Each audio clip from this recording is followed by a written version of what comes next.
Queridos amigos, sigamos escuchando detalles poco conocidos de la historia de la vida del rey del timbal Tito Puente en la voz del historiador Joe Cons, celebrando el centenario del nacimiento del rey del timbal Ernesto Antonio Tito Puente. Joe Loco también fue otro buen amigo de Puente, ¿no? Joe Loco. Oh, sí. Lo que era Joe Loco, Charlie Pan, el mejor pianista para Tito Puente era Charlie Pan. Para Tito Puente. Ajá. Claro, Charlie también fue... Le tocó. No, eran íntimos amigos. Cuando ellos tenían su oficina, era Joe Loco, Charlie Pan y Tito Puente. Y los tres oyendo música, diferentes músicas, pero los tres eran íntimos. Yo iba a buscar a Tito y hablaba con Joe o con Charlie. Y yo mirando a estos tres, porque eran tres locos, oyendo música, uno oyendo esto, uno oyendo. Pero sabían lo que estaban oyendo. Uno de los mejores LP de Tito Puente fue, es otra cosa que nadie, nunca en la historia, ni en jazz ni nada, se llama Revolving Bandstand. Los dos, Buddy Morrow, que era orquesta de jazz, y nosotros, en Buddy Morrow y Tito Puente, uno contestando uno al otro. Nadie había hecho. Todo el mundo dice, no, que Count Basie, tú Kelly, no. Tú Kelly te grabó un lado, Count Basie grabó el otro lado. Estos dos locos en el estudio, contestando uno al otro, los dos orquestas, que nunca se ha visto eso en su vida. Pues eso era Tito Puente. Seguro. Y también se habla mucho de Dance Mania, ¿no? Ese es también un gran álbum. Dance Mania para mí era uno de los mejores discos para bailar. Para mí, Cuban Carnival, para mí, mi opinión, que fue uno de los mejores discos que Tito Puente, que fue el primer disco que él hizo for Ozzy y Victor. Todavía de todos los temas. Para bailar, de cha-cha-cha, había de todo. Tal vez en el mundo a Puente se le conoce más por el Oye Cómo Va. ¿Qué pensaba él de lo que hizo Santana? No, eso lo hizo Santana. Tito lo grabó y no sabía nada. Entonces cuando recibió su cheque, él creía que era 3.500. Y la muchacha dice, Mr. Puente, falta un cero. Él me dice que eran 25,000 pesos. Y así como compró la casa y todo, bueno, en ese tiempo. Entonces, it is what it is. Wow. Y él agradeció que Santana lo grabó. No te olvides, Santana grabó a Pablo Rumbero también, a su manera. Cuando Tito terminó su contrato con Chico Records, Cal Jada, recuerda Cal Jada que tocaba el ripófono, él habló con Carl Jefferson, el presidente de la compañía, y firmaron a Tito. Así como empezó Tito con Concord Records. Sí, y me acuerdo que el primer álbum fue On Broadway, que fue un Grammy, ganador de Grammy. On Broadway, Mambo Diablo fue otro, unos cuantos. Sí. Entonces, después de Concord, él fue para Ralph Mercado. No te olvides eso. Eso fue la última compañía que Tito hizo antes de morirse. Ralph Mercado también tenía el sello de salsa y también tenía Tropijazz. Tenía Tropijazz, muchas compañías de discos eran así. Formaban... Todavía Tico tenía Roulette, Alegre, Faña tenía Country. Muchas de las compañías formaban diferentes compañías chiquitas, como dicen. Él se llevaba más con Morris Levy que los productores. Cuando Tito entraba en el estudio para grabar, nadie se metía con él. Nadie. Ni Ralph Mercado, nadie.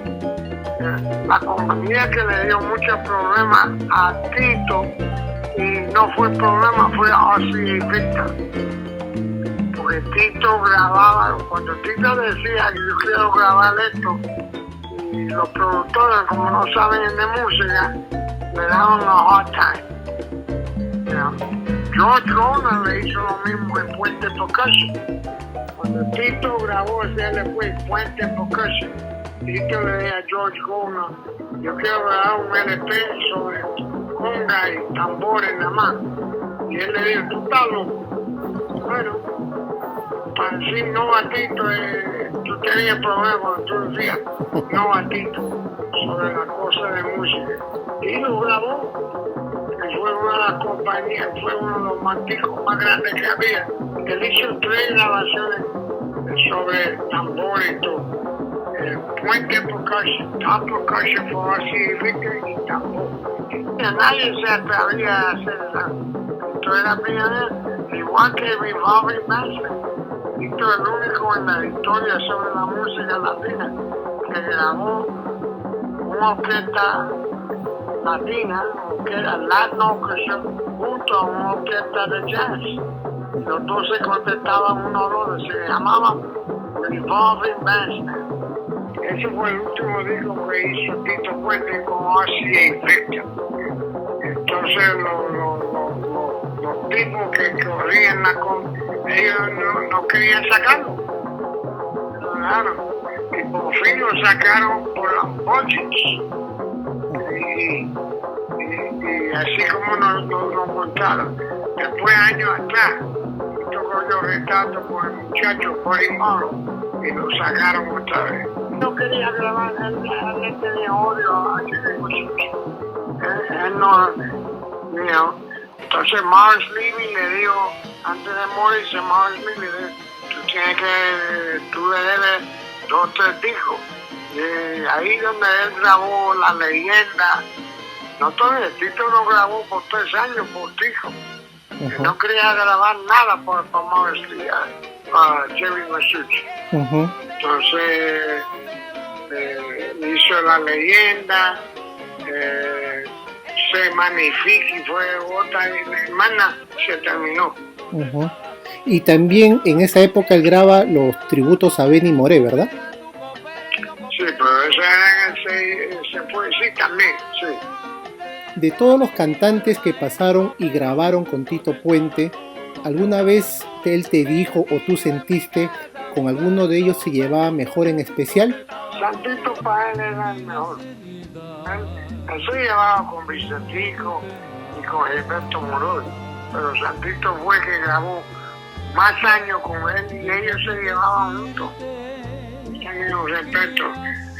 Santito casi era 14 años con él. Vicentico fue el primer cantante de Tito Puente, Vicentico Valdés, entonces Gilberto Morol, entonces Santito. Entonces vino Frankie Figueroa, entonces vino Frankie Morales, pero Tito Allen grabó con él. Nunca grabó. Tito Allen nunca grabó con él, pero fue cantante de él. La pachanga es el baile, charanga es el club. Okay. El bugalú es un baile. El chinguelín. Tito tocaba todo eso, pero no le gustaba. Tito le gustaba la música, lo que ustedes dicen la salsa hoy en día. Pero a Tito le gustaba tocar jazz y todas esas cosas. Tito miraba a los profesionistas, siempre querían tumbarlo a él. Para tumbar a Tito, no había ningún profesor, ningún tipo que tocaba los timbales. El único que se acercó como Tito fue Willie Bobo. No te olvides, Oreste Vilató toca de una manera mucho, pero Willie tocaba, tenía la manera. No te olvides, Willie estaba con él casi 7 años, así que él miraba a Willie. Willie miraba a Tito como tocar y cogía ciertas cosas. Pero cuando tú ponías a Tito en contra de la pared, no había nadie que podía podía tocar como Tito. Es verdad, y hay un dato que también vi en tu libro, o a ver, corrígeme, cuando él estaba en Tico, y no sale en los discos, cuando grabaron Cortijo a Ismael Rivera de nuevo, ¿eso es la orquesta de Tito Puente en Nueva York? Sí, eso fue un favor de Marcy. Ok, porque en los créditos no sale eso. Cuando ellos salieron, los dos cayeron presos. Y cuando salieron de la cárcel y querían hacer un LP, eso fue el objeto de Tito Puente. Tito le hizo un favor a Marcy. ¿Y hay otro caso igual de algún disco de otro artista que no salga y que Puente grabó o su banda grabó ahí? ¿Recuerdas? Oh, sure. Al Escobar. Lenny Salazar. Es un objeto de Tito Puente. Rolando La Serie, Cuba Linda, en el sello Musa. Son los objetos de Tito y los objetos de Tito Puente. Y también Charlie Palmieri. ¿Cuántas grabaciones tienes tú de Tito Puente en vivo? Más de 11,000. ¿Y te acuerdas o cuáles podrías decir que son de las más raras, de las más curiosas? Las más, bueno, todos son raras, porque Tito nunca grabó, por ejemplo, Close Encounters of the Third Kind y Star Wars. Yo solo vi un reportero los otros días me dice, Tito hizo eso y nunca lo sacó. The Girl from Ipanema, él hizo un LP, se llama Posado, pero nunca puso ese número ahí. Hay ciertas grabaciones que yo tengo, Tito, what a different, love is a many splendid thing. Él nunca lo grabó, pero yo lo tengo en vivo. El último disco, cuando Tito muere, que se publicó, fue Masterpiece con Palmieri, ¿verdad? Pues ese LP estaba supuesto a ser los dos, un Latin Jazz. Como era para Ralph Mercado, Ralph estaba pensando en el concierto. Eso lo pusieron todos los artistas ahí. O sea, eso tenía que ser un LP, lo que hizo Eddie Palmer y Cal Trader. Latin Jazz, más nada. ¿Tito había dejado algún disco nuevo trabajando que quedó inédito porque él había hecho? No. Yo tengo grabaciones que Tito hizo en el Birdland, 2 o 3 números que nunca salieron. Cuando él grabó Birdland del 99 y Live at Birdland. No, yo tengo grabaciones que nunca salieron al mercado. Pero nunca un LP completo, ¿no? Esa película de Mambo Kings, la película, ¿cómo se sintió Tito trabajando ahí? Oh, él gozó.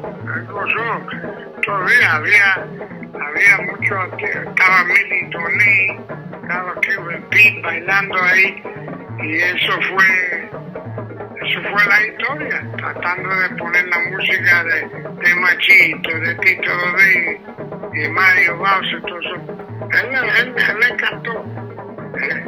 Cuando el productor le dice, tú tienes que grabar, porque fue a mi casa y el productor le dice, dile a Tito me gustaría que tocara para los rumberos, el original que Tito lo hizo con Mongo. Y Tito dice, ese tipo está loco. Pero lo hizo Tito. Él le encantaba toda esa música. Eso fue una historia que fue de verdad. Oscar Will, en paz descanse, lo creyó sobre la vida de los músicos en la historia.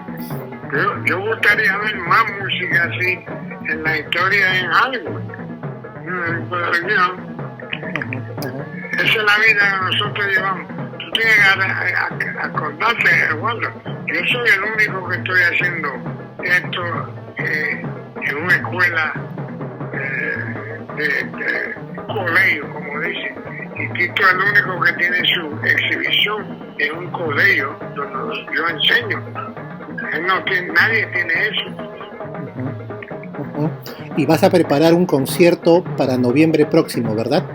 Noviembre 11, si Dios quiere, el concierto, la realidad de darle un tributo a Tito Puente por los 100 años, con los Mambo Legends, los hijos de Tito Junior, Rani, Yolanda Duque, músicos que tocaban con Tito, Luis Bauso, Jubei Vega, Yolanda Duque va a cantar, Lucrecia, Frankie Figueroa está supuesto cantando. No, muchas sorpresas, muchas sorpresas. Tito fue un ser humano y fue un genio en la música. Tito escribía, grababa, compositor, fue el primero que tocó vibes en la música latina. Era un piñero, a mí tocaba por 4 presidentes de Estados Unidos. A mí nadie, no hay ningún músico latino que ha hecho eso en su vida. Él abrió Studio 54, conocido en el mundo, más que Celia, más que La Faña. Tito era bien conocido en el mundo entero. Y Tito era bien un ser humano, bien decente, no tenía guardaespaldas. Él siempre decía como Celia, el público fue el que me hizo a mí. Y tú lo sabes, lo viste en el Perú, y era un ser humano, era un amigo que a mí me hace falta todos los días.